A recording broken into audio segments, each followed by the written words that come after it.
Okay, we are going to talk about style and characteristics of Romanticism now.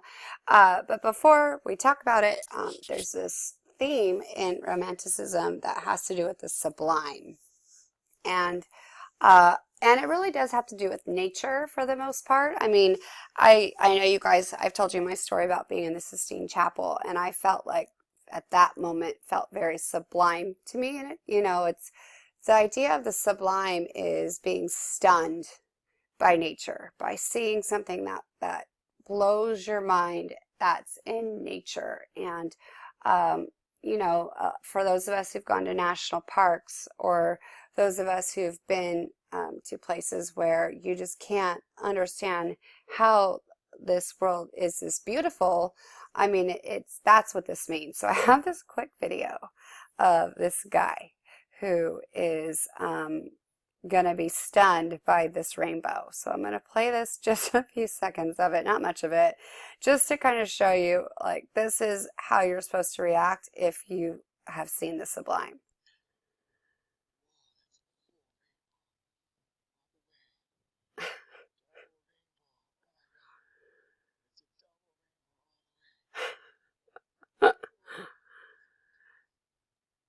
For those of us who've been to Hawaii, not that exciting.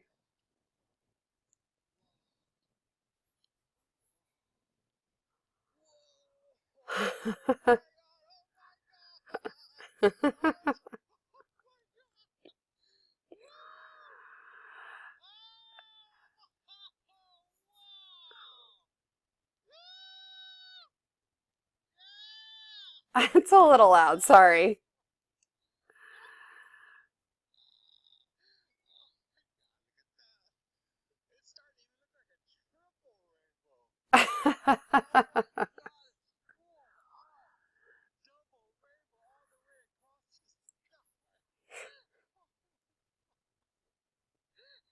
This video makes me laugh so much. This guy is so excited.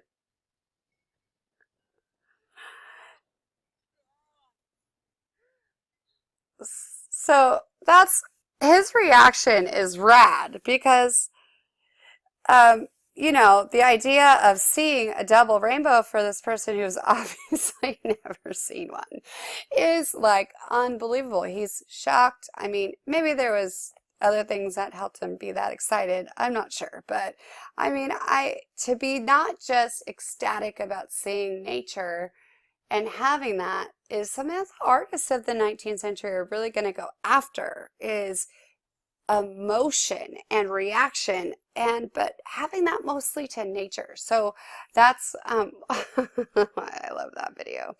Okay, let's get into style and characteristics.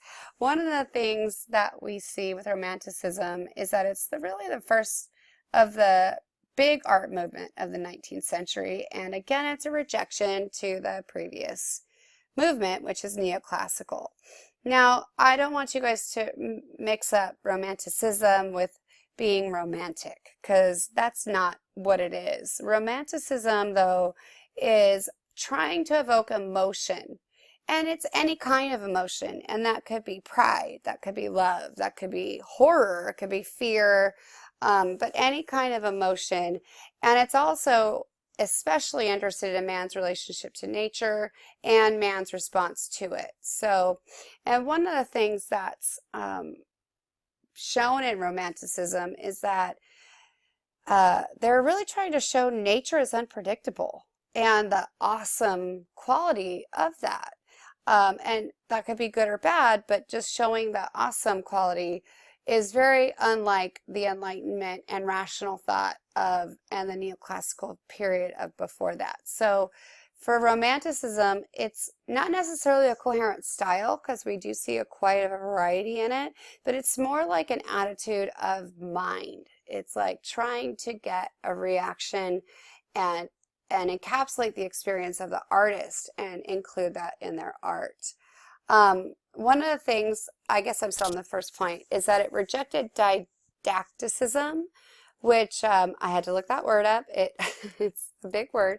It's designed or intended to teach something or intended to convey instruction and information as well as pleasure and entertainment. And that's really what the art of the previous period was. And so it's rejecting that.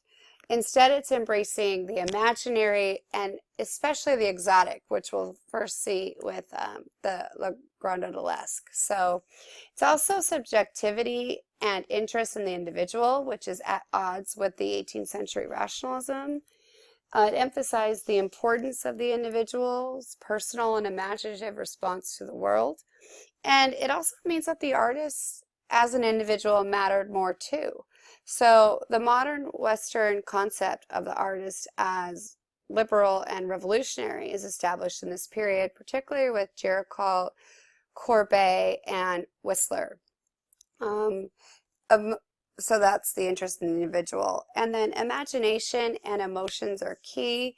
We see them critiquing the idea that the world is knowable and ruled by reason alone. And they totally rejected that and said that's not always the case. So, an essential premise of Romanticism is the exploration of our emotions, imagination, and intuition, areas of the mind that aren't addressed by Enlightenment philosophy, though this could lead to a more nuanced understanding of the world. So it's this broad interest in the mysterious, the irrational, and the visionary.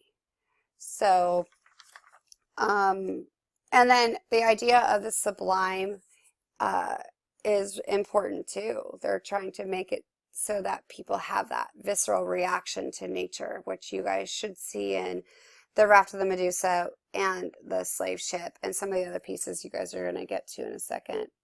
So what the sublime is, according to philosopher Edmund Burke, who defined the concept, it's when we witness something that instills fascination mixed with fear, or when we stand in the presence of something far larger than ourselves. Our feelings transcend those that we encounter on a day-to-day or on a normal basis. So it's definitely something out of the ordinary and maybe even once in a lifetime. Now, I've seen a double rainbow over my house, so I wouldn't have gotten excited as that guy. But, I've definitely felt that when I've been to Big Sur and Yosemite and Kauai and all over the different places in Europe. Like I have felt small in the world, and feeling that nature is there's so much that's bigger than me out there. And so I like that this is part of this movement.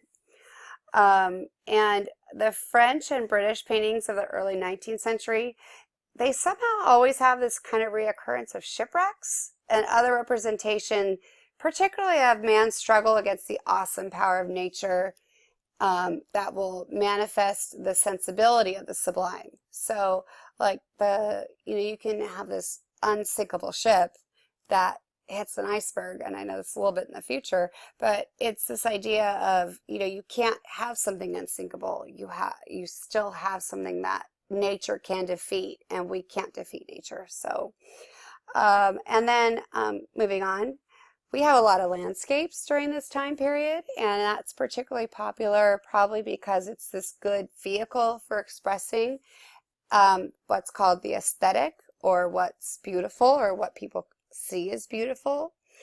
And then lots of tumultuous depictions of nature. The goal of Romanticism is to capture dramatic moments and to get the viewer's sentiment and feelings. So most of the pieces, you may not feel that way, but the artist definitely had an intention for us to feel that way. So when you are looking at these pieces and studying them, that's what you should be looking for when you're taking your notes, is what is the dramatic moment? What is the sublime here? What is how is this different from the neoclassical? So that may help in a future essay or something. I don't know. Okay. Also, political commentary is included. That's definitely on the slave ship. So make sure, and on the Raft of the Medusa. So make sure you guys, especially those of you who are doing those pieces, do that. And then we see subdued colors. mixed with grays and browns, so not the pastels of the Rococo, or even the brighter colors or primary colors used in Enlightenment. They use expressive brushstrokes, and the one change though is that the architecture will move, anything that's Romanticism is going to kind of go back to the Gothic. And a lot of that's tied to the literature of the time, is that a novel set in the Middle Ages or a Gothic castle become popular at the time, and that's going to increase people wanting to have those styles. And then it also increases our interest in studying history at the time. And so, you know, they weren't necessarily studying the Enlightenment, but they were studying the Middle Ages and the Gothic period. So that architecture is revisited.